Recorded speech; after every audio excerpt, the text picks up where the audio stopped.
ও আজকে আসতে আপনার এত দেরি হলো কেন? আমি কখন থেকে অপেক্ষা করছি। সরি ভাইয়া, সরি, একটু লেট হয়ে গেল। আপু আজকে কিন্তু আপনাকে অনেক সুন্দর লাগছে। মেকআপ করছেন নাকি?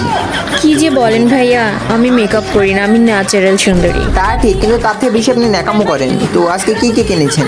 আসলে ভাইয়া আমি একটু ডিফারেন্ট করতে চেয়েছি। আসলে আমি আজকে একটা চাইনিজ কেক বানিয়েছি, যেটা সারাদিনেও গলবে না, আপনি যেখানে ইচ্ছে সেখানে নিয়ে যেতে পারবেন। আপু এটা দেখতে তো মাটির মতো মনে হচ্ছে। আরে ভাই, আমি বাংলাদেশি না, মাটির তো একটা ছোঁয়া থাকবে, সেই জন্য কালারটা মাটি রেখেছি। বললাম না ডিফারেন্ট কিছু করবো। ওর দামটা কেমন লেগেছে? ভাইয়া কেকটা তাহলে কাটি। আসলে ভাই আমি কিন্তু কেকের দামটা একটু বেশি রেখেছি। আমি পার স্লাইড 350 করে রেখেছি, কারণ আমার কেকটাই আলাদা। তো একটা ফ্রিতে দিলে খেয়ে দেখতাম। ভাই খেয়ে অনেস্ট রিভিউ দিবেন কিন্তু আমার কেকের স্বাদটা কেমন। আপু বলবেন না কিন্তু, আমাদের জন্যই আপনি ভাইরাল। এই নিন। খেয়ে দেখি।